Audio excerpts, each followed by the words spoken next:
Hi friends, இந்த saree வந்து நான் வந்து மீஷோவில் வந்து எடுத்தது. saree வந்து சூப்பராக இருக்குது. நான் வந்து ஷார்ட்ஸில் வந்து போடுறேன், லிங்க் கொடுக்குறேன். உங்களுக்கு பிடிச்சிருந்தா வாங்கிக்கோங்க. ஏதோ 600 சில்லறையோ 500 சில்லறையோ தான் வரும். saree பார்த்திங்கன்னா அவ்வளோ சாஃப்டாக இருக்கும். சூப்பரான இது, கலரும் நல்லா எடுப்பாக இருக்கும்.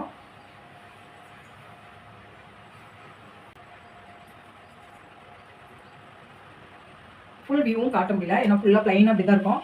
saree ஃபுல்லாமே ப்ளைனாக தான் இருக்கும். ஆனால் கலர் வந்து செமையாக இருக்கும். ஆனால் என்ன, இந்த ஸ்கை ப்ளூ வந்து கொஞ்சம் ஒரு மாதிரி டபுள் கலராக இருக்கும். அன்றைக்கி பழைய saree நினச்சிடாதீங்க. saree சூப்பரான saree. பார்த்திங்கன்னா நம்ம எங்கேயும் டக்குனு எடுத்து கட்டிட்டு போகிறதுக்கு காதி காட்டன் மாதிரி இல்லாமல் நல்லாயிருக்கும். ஃபஸ்ட்டு வந்த புதுசில் பார்த்திங்கன்னா அப்படியே சில்க் காட்டன் மாதிரி இருந்துச்சு. நல்லா பட்டு saree மாதிரி இப்படி குழஞ்சா இப்படி சாஃப்ட்டாக இருக்கும். சில்க் காட்டன் மாதிரி சூப்பராக இருந்துச்சு. அப்புறம் அதுக்கப்புறம் இந்த saree பார்த்திங்கன்னா ஒரு 5 டைம்ஸ் கட்டிப்பேன் நினைக்கிறேன், நல்லா தண்ணியில் போட்டு. அதுக்கப்புறம் பார்த்திங்கன்னா சாஃப்ட்டாக இருக்குது, ரொம்ப சாஃப்ட்டாக இருக்குது saree. ஆனால் ஃபஸ்ட்டு இருந்ததுக்கு அது ஃபஸ்ட்டு வந்த புதுசில் ஒரு சைனிங் இருக்கும், அந்த சைனிங் வந்து இருக்காது. ஏன்னா தண்ணியில் போட்டோன்னே போயிடும். ஆனால் கட்டுறதுக்கு வந்து நல்லாயிருக்கும். கேமராவில் எப்படி இருக்குன்னு நீங்களே பார்த்துட்டு கமெண்ட்டில் சொல்லுங்கள்.